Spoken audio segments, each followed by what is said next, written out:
A mutual fund is a collective investment that pulls together the money of a large number of investors to purchase a variety of securities, like stocks or bonds.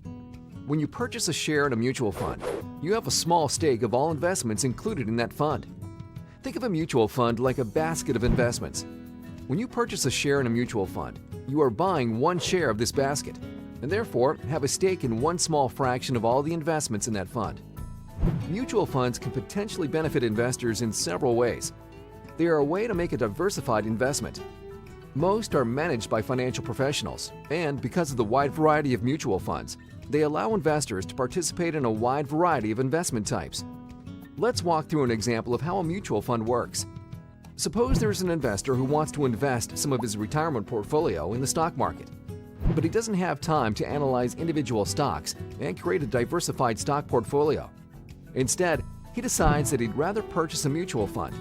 This way, the investor can purchase a single investment, which will be similar to purchasing an entire portfolio of stocks. But which mutual fund is right for him? To find the right one, he uses online tools such as mutual fund searches and ratings given by independent third-party organizations to find a mutual fund that meets his investing goals. Once he finds a fund that looks like a good fit, he reviews the fund's prospectus, which is the official summary and explanation of how the fund operates. The prospectus provides a variety of information about the fund, including its fees and charges, minimum investment amounts, performance history, risks, and other useful information. After researching the fund and its prospectus, our investor decides that this fund looks like a good investment. So, he buys the minimum required investment amount and purchases shares of the mutual fund. By owning shares, the investor now participates in the gains and losses of all companies held in the fund. A benefit of this is diversification, which is when an investment or portfolio is spread across several different investments. Doing this can help lower risk. For example, if one company that the fund invests in has a rough year, the impact on the fund's total assets can be small, because that struggling company is only one fraction of the fund's total assets. Like most other mutual funds, the fund the investor chose is actively managed, meaning it is run by a fund manager or managers who buy and sell the fund's assets. Fund managers aim to provide the biggest returns they can for investors by using financial analysis and professional expertise. While a talented manager could earn good returns for the investor's fund, there is no guarantee of success. If a manager makes choices that don't pay off, our investor won't earn the returns he was hoping for. However, even if the fund doesn't perform well, the manager still collects a fee, which is paid from fund assets, meaning even lower returns. Management fees aren't the only costs our investor has to pay either. Besides transaction fees, the fund may have a sales load, which is a charge to either buy or sell shares. Some funds also charge an additional load if shares are sold within a specific time frame.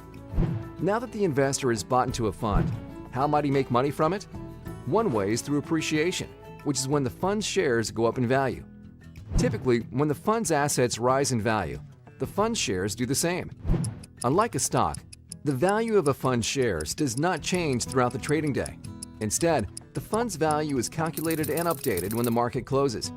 Another way an investor might make money through a mutual fund is from a dividend payment, which is when a mutual fund pays out a portion of its earnings to shareholders. However, when the fund's assets fall in value, the fund's shares do the same, which is a risk of owning a mutual fund. One benefit to mutual funds is the variety of mutual funds available. Our investor chose a mutual fund that invested in stocks. However, there's a mutual fund for almost every type of investment. For example, equity funds buy stocks, fixed income funds buy bonds, and balanced funds buy both. Some mutual funds may invest in a whole index, while some others focus on stocks of a certain country or market sector. Certain funds have different objectives as well. Some may look for riskier stocks in growing industries, while others will invest in more stable companies. There's a lot to learn about mutual funds and other investment options, and we've got the resources to help you get started. Take a look at more of our award-winning investing education